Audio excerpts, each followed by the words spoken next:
I'm not sure if I'm live, but if I'm live, hello everyone. My name is Troy, and welcome to my Joshi journals and All Star Grand Queendom 2024. Just finished yesterday, officially around 24, a little over 24 hours from the end of All Star Grand Queendom 2024, and what a show!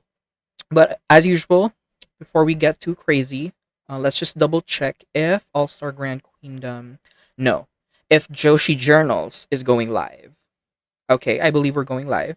Yeah, we're live. Okay, so hi everyone. If you're here in the chat, let me know by dropping some hellos, highs, good evenings, good mornings, wherever you guys may be, and let me know if I'm audible because I just got this new chair and I don't know if I should rest my head on it and just you know speak this far away from the microphone, or if I should lean forward a bit just so you guys can hear me better. Not sure.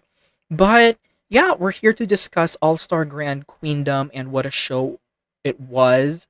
Um, Last year was a huge success, and this year was no different. I enjoyed uh, every single match, every single championship match. It was just a really great moment. But before we do start, I do want to show you guys something that I got from last year's All Star Grand Queendom. Give me a moment. So this was first sale on, where was it on sale? So right after All Star Grand Queendom, they had the 5 Star Grand Prix, right? And they had a show, the 5 Star special in Hiroshima, and my friend went to Japan uh, around the time of the 5 Star, and she managed to go to Hiroshima during that time when they were having the pay-per-view, and I had her go and get me a copy of this. All right. So it's like a guidebook of the matches and the talent featured on All Star Grand Queendom 2023. So let me just give you guys a really good look of who's in there. Got my girl Mercedes up in there, where she goes to Stardom again very soon. And across from her is Mayu. You see Kairi was still with working as a freelancer in Japan at the time, and you got Chihiro Hashimoto, Shuri, Starlight Kid, Tom Nakano, Julia, who's now in Marigold, Gag, Saya, so on and so forth. And at the back, it's Meltier, looking absolutely amazing. And yeah, I just wanted to show this to you guys because last year's All Star Grand Queendom was so amazing. It made me stand Joshi Wrestling on a whole different level. Yeah, here you see SLK and Azumi looking wonderful. Um, but yeah, I just wanted to show this guidebook really quickly just before we start, to show how much last year's All Star Grand Queendom meant to me in becoming a fully pledged, sorry, Joshi fan. Mm.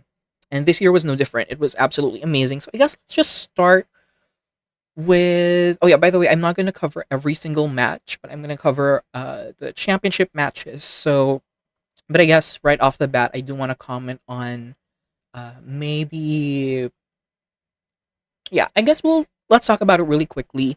Mina Shirakawa and Natsuko Tora, they had this match which ended in a no contest because Oedo Tai just started beating the shit out of Mina.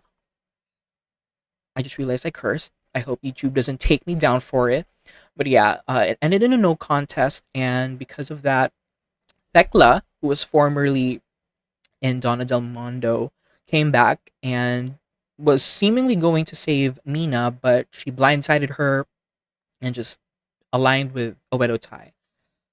Really surprised, complete gag. I didn't know whether how long the timeline was on her return. So to see her back it's not really this early because it's been months, almost nearly half a year since we've seen her. But you know what? Good for her, and she does fit the Oedo Tai aesthetic. Good for her. Good for her. I think she's a worthy replacement of the woman who got kicked out of Oedo Tai, who we will be talking about in a bit. Besides that, Aja Kong and Kaoru Ito defeated Tam Nakano and Natsupoi. Um, Honestly, no shade. I was very excited for this match. But yeah, But yeah, major respect, of course, to Aja Kong and Tam Nakano, um, and Haruito and Natsupoi. But that match just was not it, in my opinion. It was just not it. Okay. But yeah, let's move on to the championship matches because I was really excited for them. Starting with there we go. Oh, by the way, guys, I'm gonna learn. I might switch up the overlay for the live streams because I really want to have a specific place for the live stream chat just in case. You guys do chat live, so I want to make sure that you guys are seen. But for now, I'm gonna say this is the last time you guys aren't gonna see your chats during the stream. But yeah, let's talk about the high speed four-way match featuring the champion Saki Kashima defending against Saya Ida and Fuki Gendes and Saya Kamitani, which came as a surprise because Saya Kamitani in a high speed match. Like I know that would serve, but like it's really weird to see Saya in a mid card. Like no shade to the high speed championship, right? But like we know that it's not at the level of the world or the wonder of stardom championships, right? It's no shade. I personally love myself some high speed wrestling. You guys know that. But yeah, it just really feels weird to see Saya competing for these mid card championships, knowing how much of an upper carder she is. But again, no shade to the high speed division and anyone who competes for the high speed title. But this was really weird to see her locking up with, say, Saya Ida or Saki Kashima or Fukigen Death. But regardless, I think it was a fun match. I feel like it's not as fast paced as other high speed matches, but I obviously Saki was focused more on her comedic moments, her comedic spots, and that's totally fine. We love her for that. But I feel like this match compared to say last year's super high speed championship, no, super high speed tag team match with Azumi and Mei Suruga going up against Starlight Kid and Mei Sera, that was just completely off the charts. And not saying that this match was bad, but it was like okay, it's a cute. It felt like a really cute like addition to the show, and it was really fun.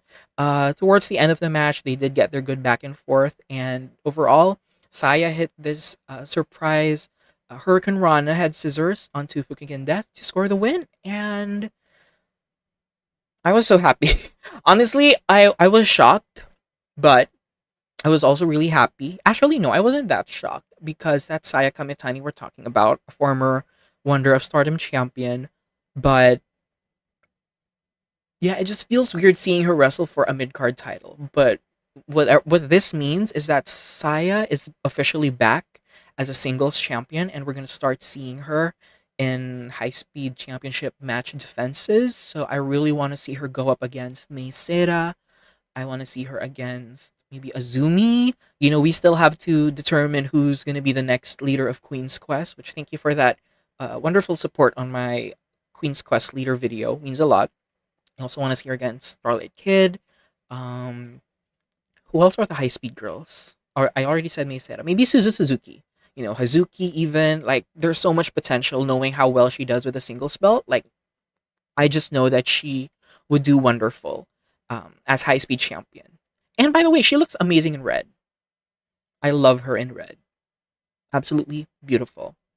But yeah, I love the little scene at the end where Saki was like congratulating Saya, and she was sort of like uh, offering to wrap the belt around Saya's waist, and then she just stole it and ran with it, and like she started crying because she couldn't fathom the fact that she lost the belt. But it's cute, it's fun.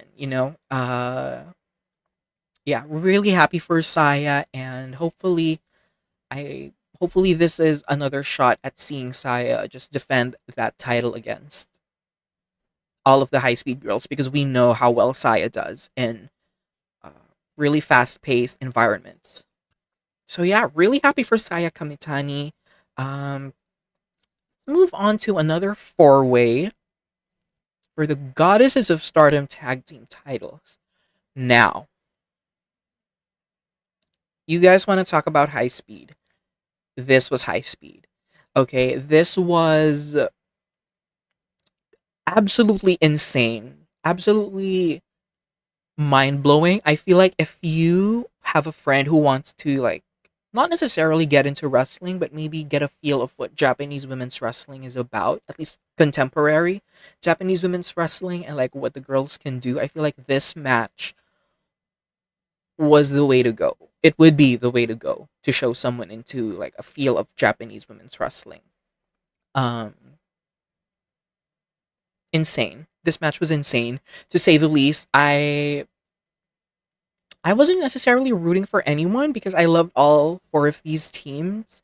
You know, Hazuki and Koguma representing Stars, former Goddess Tag champions. Suzu and Mei, they just won the titles. They came off that amazing showing in the Goddess Tag League last year. Azumi and Miyu, like the younger talent over on Queen's Quest, I feel like they have much to prove. Same with young Oedo Tai with SLK and Ruaka. But I was not even rooting for anyone specifically because I just wanted to see how well this match would go, and it went absolutely nuts. It was crazy in the best way possible. Like it was move after move after move after move, and the girls would sneak and tag moves here and there, and you close your eyes for 1 second because I was watching this in my school library because I just came home from I just left the venue of my exam, so I was watching it, and I would do something in the meantime, while nothing big was happening. But then when I look back, like someone's about to do a moonsault or someone's about to do a dive, a double foot stomp. It was absolutely insane.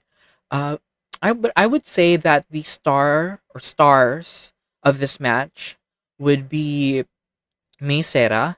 I feel like for anyone who doesn't know what Meisera can do, I feel like this performance definitely proved that she belongs with this set of girls, and she belongs to maybe even climb the stardom hierarchy. Like she's just doing fantastic. Same with Suzuki, although we already knew that since she won the 5 star. But another star that I feel like stood out was Miyu Amasaki. I don't know about you guys, but like I was not prepared for that showing. She Because, okay, let's be real, no shade. I felt like she was taking the pin in this match. You know, that's just always what happens when there's a Queen's Quest team and Miyu Amasaki's there. It's no shade, but like that's just how they book her.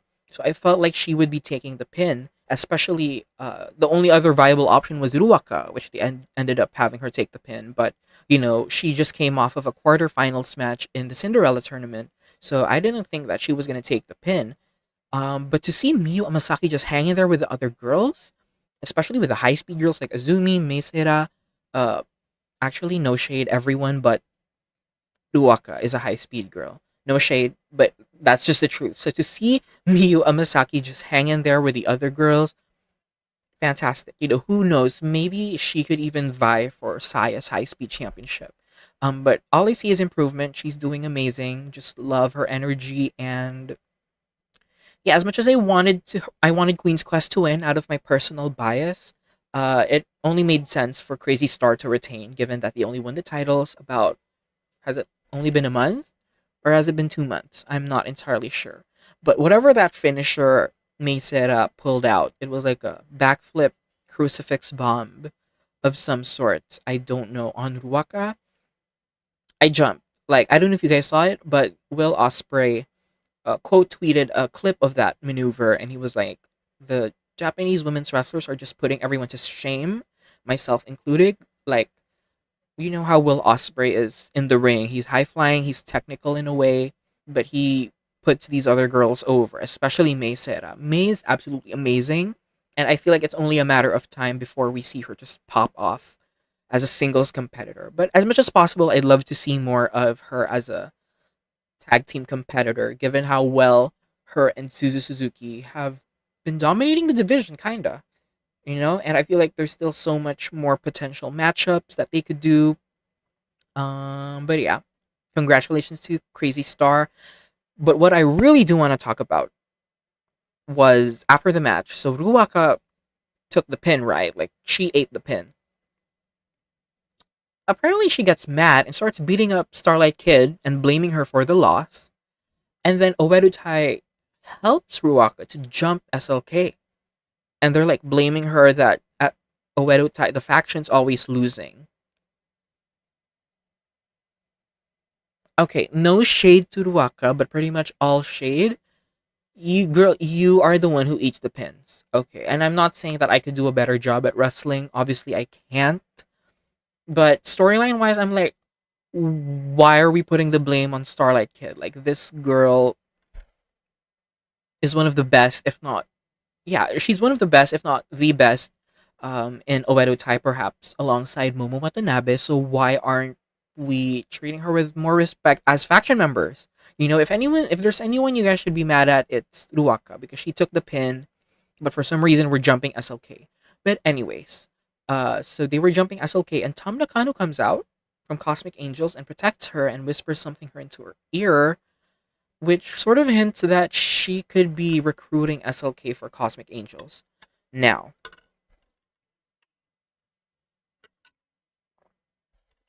I don't hate the idea, but SLK and Oedo Tai, the purple, dark, black tiger vibe, is incomparable. Okay, you don't just.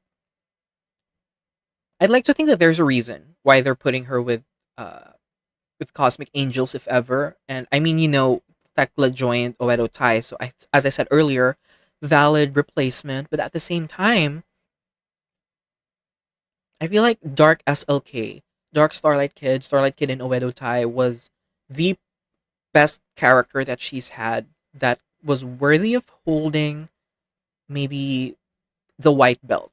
I felt like she could just carry that belt with so much aura, with so much character, that I feel like she couldn't have done if it was her babyface era when she was in Stars. But I don't know, maybe I'm speaking too early because Stars is very different from Cosmic Angels. We're gonna start seeing Starlight Kid dance, or maybe sing, which I'm not completely against, but I'm really gonna miss Dark Starlight Kid. And yeah, I regardless, I just hope they reward her with a singles championship run soon because it's what she deserves. Okay? Okay. And yeah, I feel like they wouldn't take her out of Obedo Tai if they didn't have plans, but Cosmic Angels is kind of stacked with Starlight Kid, Tam Nakano, Natsupoi, Ano Saori, and they have some trainees too. It's crazy. It's crazy. But yeah, hopefully Starlight Kid still gets that moment to shine. Maybe give her a shot at the IWGP, at the New Japan Strong, at the white belt. Who knows? Who knows? But yeah, huge shout out to all of these girls. Fantastic four-way tag match. Probably one of my favorite tag matches of all time. Alongside Ano Saori and Natsupoi taking on Crazy Star last year. One of my favorite tag matches of all time. Absolutely. Excuse me. If you guys are wondering why I have this huge tumbler of water, it's because it's really hot in the Philippines, so I hope you guys don't mind. Okay. I hope you guys didn't hear me that much swallowing the water. Okay, let's move on to the singles championship matches, which I'm really excited about. Starting with you guys. You guys. Match of the night. Match of the year? Debatable, but definitely match of the night. For the IWGP Women's Championship, we got Mayu Iwatani defending against Sareee. I believe that's how you say it. Sareee. Yeah, because it has three E's. I'm guessing that's how you would properly say it. But yeah, this is a dream match in the making. We've waited for 4 years. I didn't even know that the match was initially canceled. Like I just saw the graphic on my timeline some time ago and said, "Oh, so they faced each other before in singles matches, but apparently they haven't." So that came as a surprise to me. Um, but yeah, glad to see that it finally happened. And what a showcase, you guys! This is perhaps one of the most hard hitting, the most uh, desperate showcases of the fighting spirit from a challenger that I've seen and one of the most determined champions that I've seen defend. I can definitely see why this was a dream match for some and why the 4 year wait was worth. Um, because you've got the ace of stardom, Mayu Iwatani, and you have someone as experienced as uh, renowned, someone who's wrestled in various companies, and I'm not just talking about NXT. I'm talking about Seedling. I'm talking about Diana. I'm talking about her own produce show. Sareee is a an unbelievable competitor, and it was very unfortunate that I got to be introduced to her through NXT, and I feel like it got me off on the wrong foot in being a fan of hers. But you guys have seen the video where I reacted to her versus Arisa Nakajima. I've just been a stan since then, and this match solidified that. Now I'm not gonna say that, well, NXT definitely fumbled her, but I still think it's because of the fact that she was there at a very wrong time, where they were putting more funky, gimmicky characters on their superstars, and I feel like Seti was just fine being the Japanese wrestling star that she was. But I'm happy regardless that now she's getting her time to shine, and I hope that people's opinions of her as viewers of NXT have changed. Seeing her put on matches like this, put on her matches against Chihiro Hashimoto, her matches against Arisa Nakajima, and so much more. She's still beyond the C singles champion, so she still has a long way to go in terms of defending that belt. But this match, it ate. Okay, this match ate. And I'm absolutely obsessed with the fact that it took Sareee, I want to say 4 to 5 of her high angle suplexes to get Mayu down, but Mayu still managed to kick out. Insane. And these girls were fighting all over the arena, slapping the shit. Sorry, I keep cursing. Slapping the hell out of each other. Mayu's kicks are absolutely lethal. And Sareee has a neck of steel. Both of these women have necks of steel. I don't know how they do it, but they do it. Um, just I'm like thinking of the match right now, and I'm just in awe. I don't think the match was even that long. I want to say it was maybe 10 to 12 minutes long. It only felt that long, but the pacing was just perfect. And this just really showcased how well these two girls work with each other, regardless of the fact that they've never wrestled one on one. Ooh, but yeah, after a ton of dragon suplexes, Mayu officially pinned Sareee with a 2-step dragon suplex, and called it a day. And they shook hands afterwards, showing of respect. And I think Mayu said something along the lines of "Thank you for making this match come true. I know you waited for years, etc., etc." So good for them. However, we have to talk about some interesting appearances that we saw after this match. So Kasa Fujimoto walked down the entrance ramp, and you could see her walking down the ramp in like because the light wasn't on her, so it was just her silhouette. But the moment I saw that ponytail, that high ponytail, I was thinking like, okay, there's literally no one wears a ponytail in Joshi, at least not from the ones that I recognize, that high, besides Tsukasa Fujimoto. But at the same time, I said I'm not sure if she's a freelancer or if she's with Ice Ribbon, but regardless, she has that Ice Ribbon name and Ice Ribbon feel with her. But I said, this girl is from Ice Ribbon. There's no way that this is Tsukasa Fujimoto. It would just not make sense. Given, for those of you who are unaware, Ice Ribbon and Stardom have never seen eye to eye in terms of management, and they just generally do not like each other. Management wise, I believe. I'm not really sure about the in ring talent. I don't think they have any beef, but don't quote me on that. But yeah, Tsukasa Fujimoto came out and was representing Stardom like her pants were an Ice Ribbon brand. Like it said Ice Ribbon on the side, and she mentioned Ice Ribbon. She said, "I'm Tsukasa Fujimoto. I come from Ice Ribbon." And she confronted Mayu because apparently they had a match canceled before. Like, I want to say 2016, it was Arisa Nakajima and Tsukasa Fujimoto, and I think they called themselves the best friends as a tag team, and they wanted to challenge Mayu Iwatani and Io Shirai, my girl, for a Goddesses of Stardom tag titles match.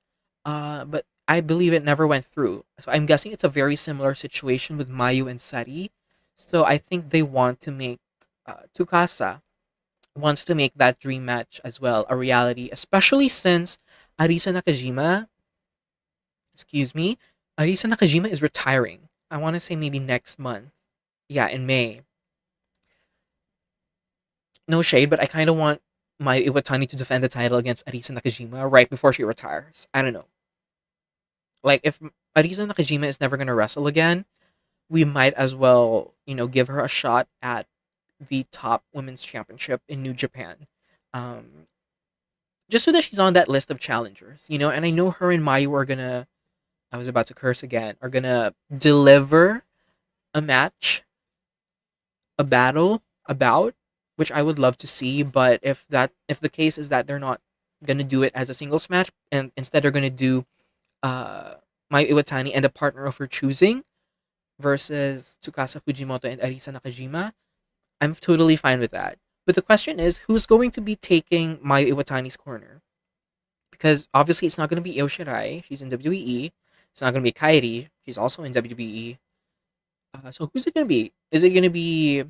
If we're going to take someone from Stars, the only person I can see, again, no shade, being worthy of that, being alongside the names of Mayu Iwatani, Arisa Nakajima, and Tsukasa Fujimoto would be Hazuki.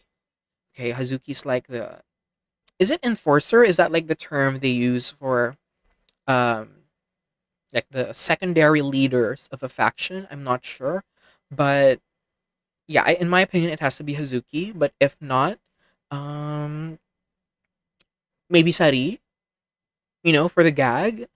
Um, yeah, I'm just not really sure of who she's gonna get, but ideally, I want to say Hazuki, just because I feel like it could be a really good showcase match to show what Hazuki can do. Not that she needs any more proving. Already know that she can hang with the best. I mean, she hung out with Mercedes, but yeah, she's the only viable option I can see right now besides Sari, or maybe someone from Ice Ribbon. Maybe because Ibuki Hoshi announced her pregnancy, so she can't wrestle. Maybe Totoro Satsuki, or I'm thinking of the other girls who are there, but yeah, it has to be Hazuki. You guys, it has to be Hazuki in my opinion. Sorry about it. But yeah, amazing match, beautiful. Hope to see Sari working Stardom again, but if not, we will be watching over on Seedling or wherever she goes. She's in Sukeban as well.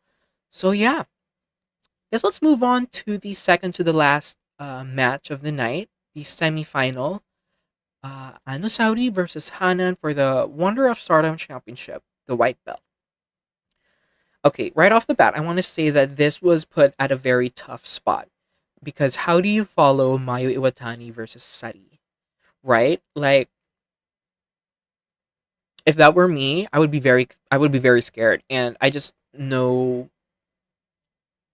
Not that I'm saying that these girls were probably nervous watching it backstage, but like legitimately, how do you follow Mayu Iwatani versus Sari when they put on a match like that and you follow them up with the Tsukasa Fujimoto appearance?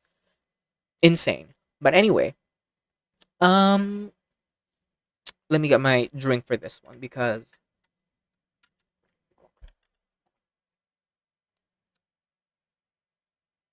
I fully respect. Okay, and I feel like you guys already know this might go some way. I fully respect Hanan. She's 2 years younger than me. I'm currently 21. She's, I believe, 19. And she's putting on matches like this. Huge props to her. I'm not like the biggest fan, but I definitely respect her stuff. Uh, um, and I think she's a great wrestler. But I feel like just because this match was put in a really tough spot to follow Mayu Iwatani and Sari, I feel like I wasn't as invested into seeing the outcome of this match. Although I should be, because this is Hanan's cashing in moment of like her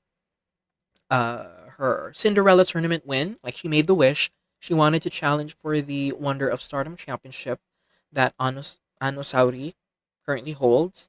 But yeah, I mean, it was a hard hitting match. They had that sequence where they were throwing each other with follow-away slams until Hanan broke that bridge. But I think what I want to give props to was the finish. So Hanan was throwing out her backdriver suplex. Backdriver? Backdrop. I think it's backdrop suplex. But yeah, she threw that backdrop suplex into the bridge. And then at this point, she hit around two or three, I want to say. And I really thought that she was going to win. Okay, I felt that, okay, there's no way Anu Sauri's going to kick out. It's going to make Hanan's finisher look really bad.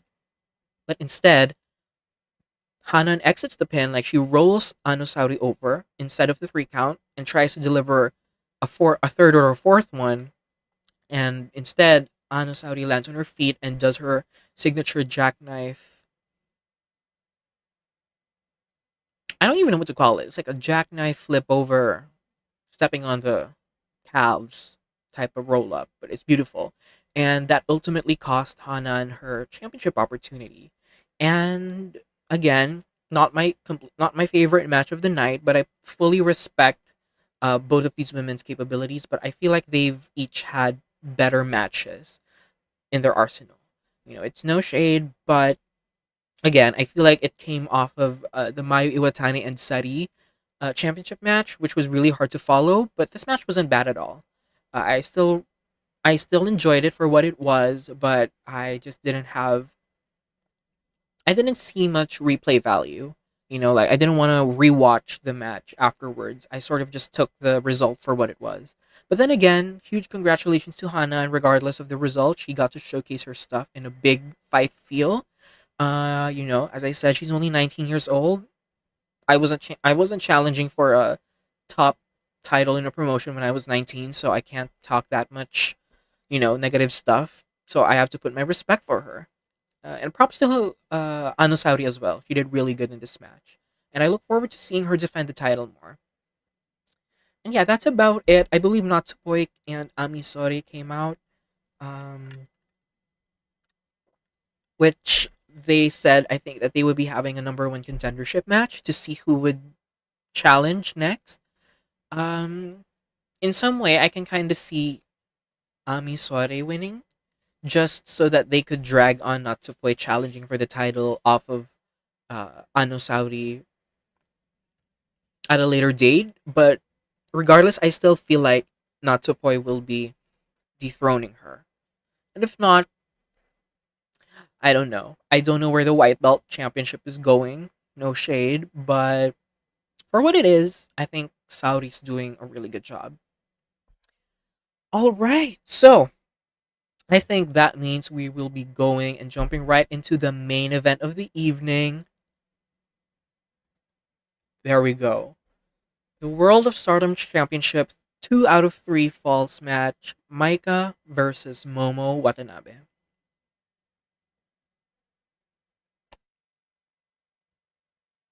Right off the bat, you guys know that I was rooting for Momo. Okay.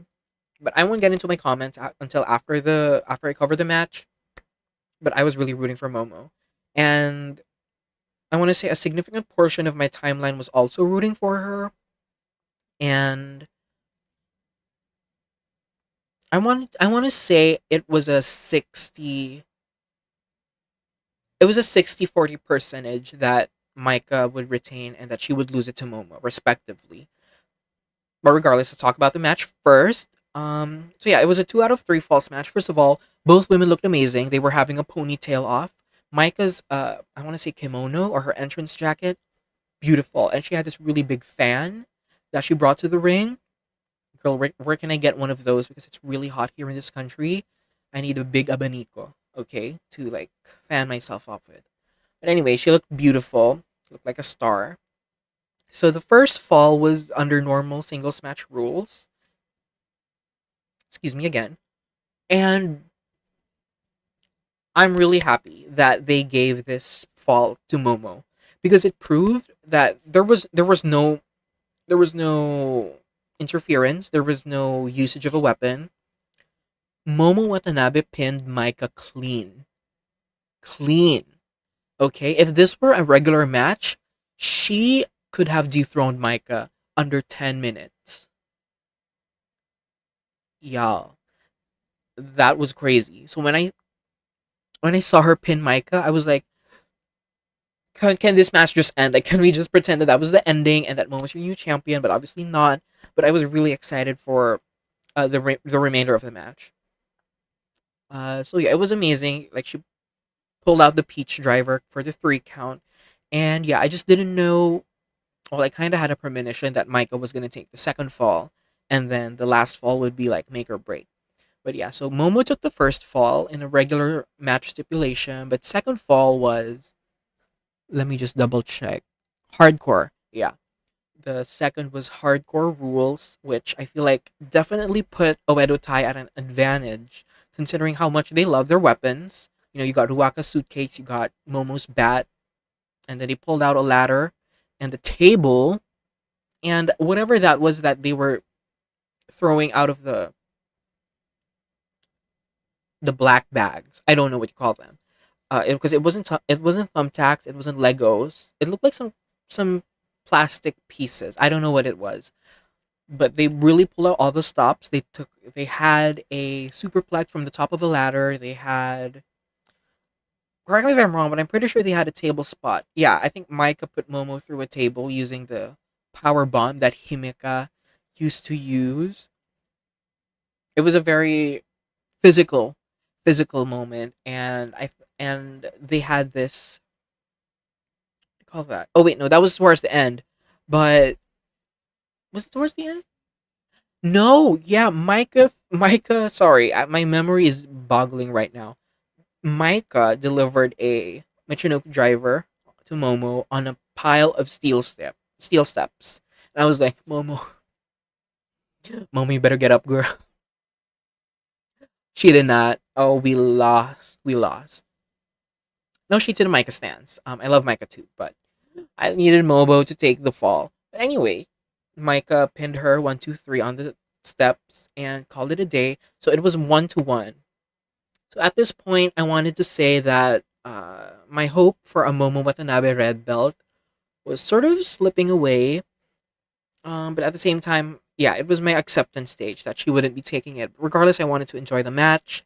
Um, Honestly, the third fall, I don't really remember much from it, besides the multiple Michinoku drivers that Micah delivered. And then I want to say maybe after the second one, which was the one she landed after spinning Momo around, completely secured the fall, and Momo could not get up for the 10 count on the last woman standing. And Micah retained. Congratulations to her. But on behalf of the Momo Watanabe stands, I lost. We all lost. The Black Peaches, I want to say that's our fandom name. If not, I'm officially naming it the Black Peaches. We lost. And I'm really sorry. I I really put out that video, my Momo Watanabe Red Belt agenda, because I really felt like she had a really good chance because she hasn't main evented a show since God knows when. So as much as I'm happy for Michael winning, I just feel like when else is Momo gonna make it to a big fight feel like this, right? Maybe a 5 star in the future, but yeah, like Momo's just ready. You know, she's ready to be the face of the company. She's a dependable worker who can put on amazing matches regardless of who her opponent is. Okay? So I really would love to see Momo have that singles run really soon. But regardless of that, I do have one comment about the match, and that is, uh, I feel like the pacing of the match was kind of off, or it was kind of influenced by the fact that there were really long breaks in between the falls. Like after the first fall, there was a really long break for them to recover, which makes sense because, you know, maybe they get exhausted. But at the same time, as a fan watching at home, it felt like, okay, when are we gonna, you know, start the next fall? So I think it sort of messed with the pacing of the match. So in my opinion, I feel like it would have been beneficial if this match was purely a last woman standing because it had the elements of all of them. It had the elements of a normal match. You know, you can pull out your usual moves, and it also had the rules of a hardcore match. You know, no holds barred when it comes to last moment standings. Anyway, not sure if that's the case in Japan. I'm guessing so because that's how they do it in America, but who knows?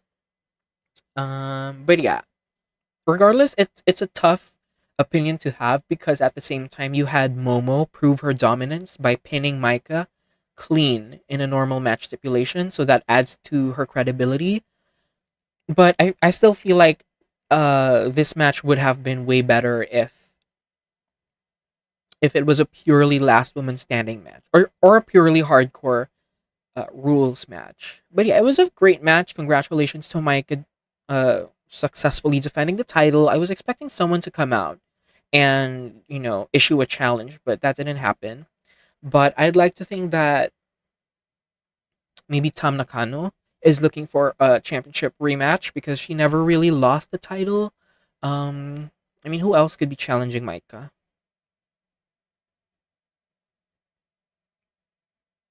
I don't know. Maybe whoever wins the 5 star, not sure. But at this point, I don't know who else she could face. Because she's already faced Saya. She sent Utami off to Marigold. She beat Megan Bain in the US. She beat Momo here. Maybe a rematch with Suzu Suzuki. Not sure. Um, I really don't know. So I think we'll just have to find out because the storyline isn't really going anywhere in terms of Maika being a dominant champion. Like he's just really dominant. But I want to see someone um credible enough to challenge for the title. And I really thought it was gonna be Momo. It's okay. For the Black Peaches, it's not over.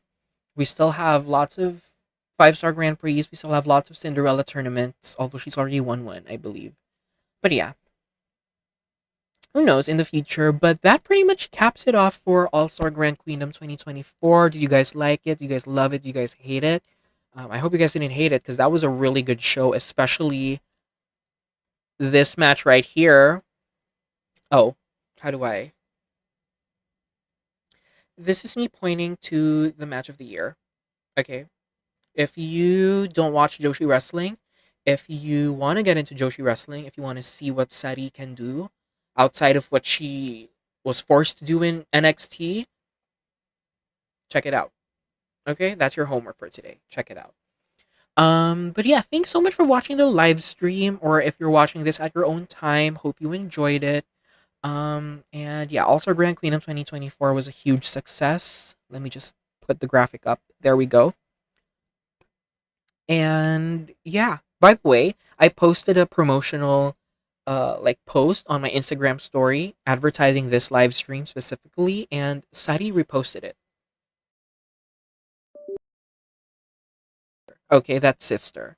And I feel like from here on out, I'm just gonna follow Seti wherever she goes because she's just a phenomenal talent, and I really look forward to Mayu Iwatani's remaining IWGP Championship defenses because I don't know who else is defending or challenging her for the title. But regardless, thanks so much for dropping by, for watching the live stream.